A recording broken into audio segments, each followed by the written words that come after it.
assalaamu calaykum daawadayaal ku soo dhowaada barnaamijkeenii diblomaasi. gobolka aynu u naqaano kookasku waxa uu ahaa weligiisba gobol aan marnaba haysan xilina xurrimo buuxda. gobolka dadyagu ku nool ayaa weligoodba loo diidanaa inay noloshooda iyagu si iskooda u maareeyaan. mar walbana waxaa qabsan jiray kana talin jiray dadyowga deriska la'ah. xilli dambena gobolka waxaa loo kala qaybiyey koonfur iyo waqooyi. koonfurta qooqaasku waxay noqdeen dalal xor ah oo aynu ka xusi karno Georgia, Armenia iyo Azerbaijan. balse waqooyiga kookaska ayaa waxa uu yahay jamhuuriyado yaryar oo weli ka tirsan Ruushka. jamhuuriyadahaasna waxaa ka mid ah jamhuuriyadda aynu maalinimada maanta muuqaalkeenna kaga hadlayno. ku soo dhowaada daawadayaal muuqaal aynu ka samaynayno dagaalkii kuwaad ee Chechnya. waxaynu ognahay Chechnya inay tahay jamhuuriyad ka tirsan Ruushka ay ku nool yihiin dad muslimiinihii. Chechniyiinta iyo Ruushka ayaa waxaa soo dhex maray dagaallo muddo dheer soconayey, isuna dhiibay qarni ka qarni iyo wiilkiis. balse muuqaalkan waxaynu diiradda ku saaraynaa dagaalkii kuwaad ee Ruushka iyo Chechnya. ugu horreynba sheekadani waxay ka soo bilaabanaysaa markii uu burburay midowga Sofiyeeti. dowlado badan ayaa ka dhashay gobonnimadoodan helay, balse dowladihii yaryaraa iyo dadyowgii ku noolaa waqooyiga kookaska ayaa waxay noqdeen kuwo la raaciyey Ruushka iyagoo aan waxbaba laga weydiin. wax yar dabadeedna hogaamiyeyaashii Chechnyaanku waxay go'aansadeen inay iyagu si iskooda ugu dhawaaqaan inay yihiin jamhuuriyad madax bannaan.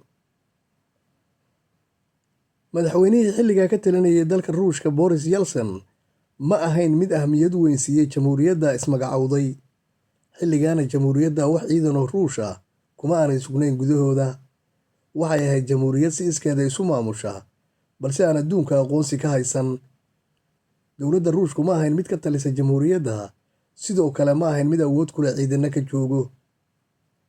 arrintuna waxay sidaa ku socotay ilaa iyo laga soo gaarayay 11 bishii 12 ee sanadkii 1994. madaxweynihii xilligaas Ruushka Boris Yeltsin ayaa isagu xoogga saarayay sidii uu u dhisi lahaa dalka cusub ee Ruushka la yidhaahdo dhaqaalihiisa, uguna soo rari lahaa shuuciyaddii horey ugu noolaan jireen uguna bedeli lahaa nidaamka hantigoosadka ah. sidoo kale madaxweynahaas waxa uu hoosta ka ogaa in loo baahan yahay inuu marun tallaabo ka qaado Chechniyiinta. haddiiba uu Chechniyiinta sidaa kaga aamuso, waxaa ku dayanayay gebi ahaanba jamhuuriyadaha yaryar ee uu ka kooban yahay Ruushku. jamhuuriyadaha ayaa intooda badan waxaa ku nool dadyow kala diime ah, intooda badanna aan ahayn Ruush. haddiiba Chechnyaanku sidaa ku go'aana gebigooda waxay codsanayaan amaba ay si iskooda ugu dhawaaqayaan inay ka madax bannaan yihiin jamhuuriyaddii federaalka ahayd ee Ruushka. balse madaxweynuhu siyaasaddu ciyaaraya waxay ahayd miduu wakhti ku kasbanayey, ku urursanayay dhaqaalo, sidoo kalena ku soo xereynayay ciidamadii midowga Sofiyeetiga intoodii Ruushka ahayd. ugu dambeynna waxa uu dagaal rasmiya ku qaaday jamhuuriyaddii muslimiinta ahayd ee Chechnya 11 bishii 12 sanadkii 1994.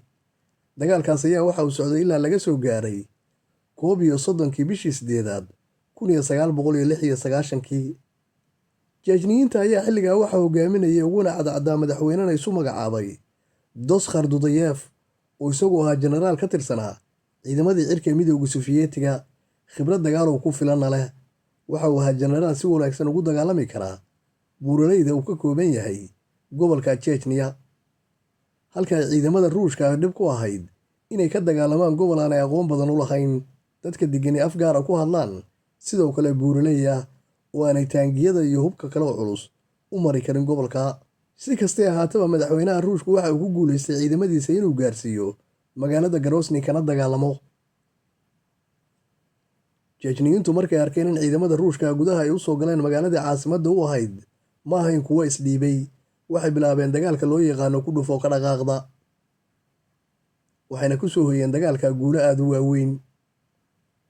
waxay laayeen ciidamo badan oo Ruush ah.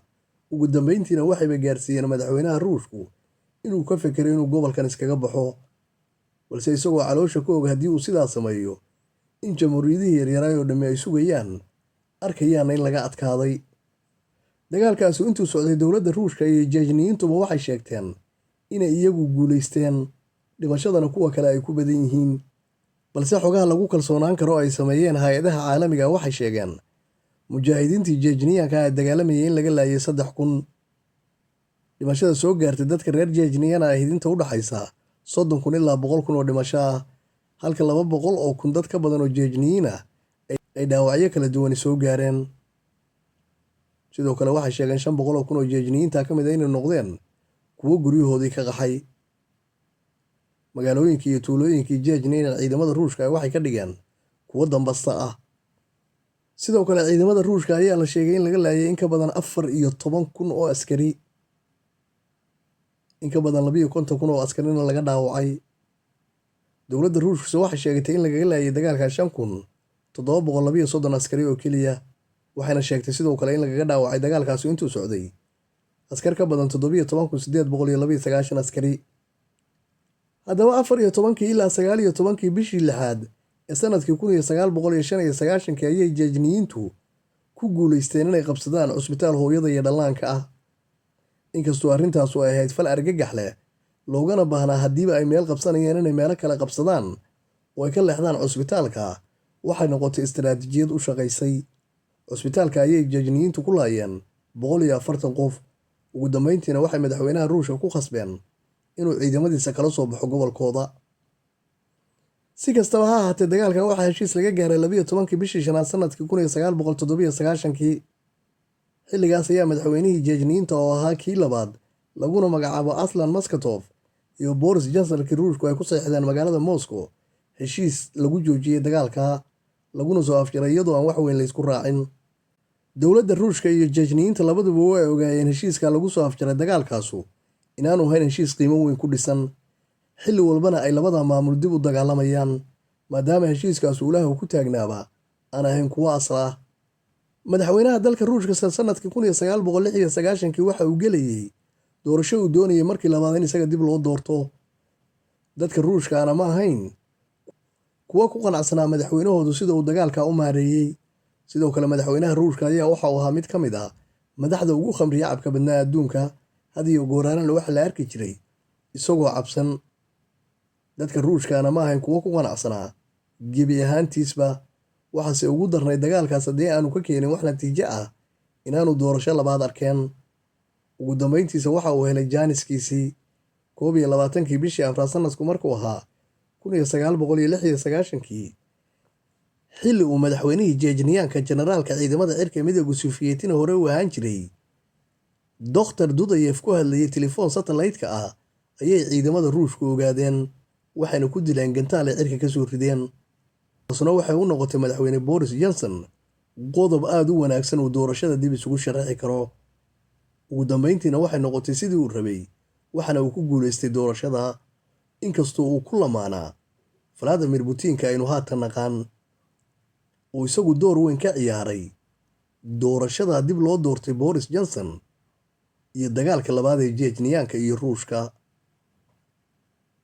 waynu ognahay inuu dhacay xilligii uu soo dhammaaday dagaalkii koowaad ee jejniya iyo ruushkana la filayaba inuu dhacayo, maadaama heshiiskii ay gaareen uu ahaa mid aan lagu qanacsanayn. labada hogaamiyena ay afkooda ka sheegeen in dib loo dagaalami doono. saacada kadibna daawadayaal waxaad daawan doontaan barnaamijaynu isagana ka samaynayno dagaalkii labaad ee ruushka iyo jejniya. fadlan ku xirnow kanaalka, muuqaalka laygaray siina sheergaray, mahadsanid.